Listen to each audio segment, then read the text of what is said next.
Wanjala.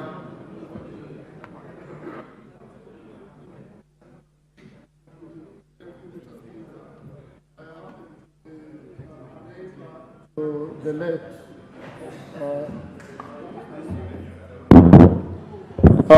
thank you, Mr. Speaker. Budalangi is a neighboring constituency to Alego Usonga. And Mr. Speaker, we in Budalangi and the people of Alego Usonga and the Siaya, we were also celebrated to have a senior person in the government.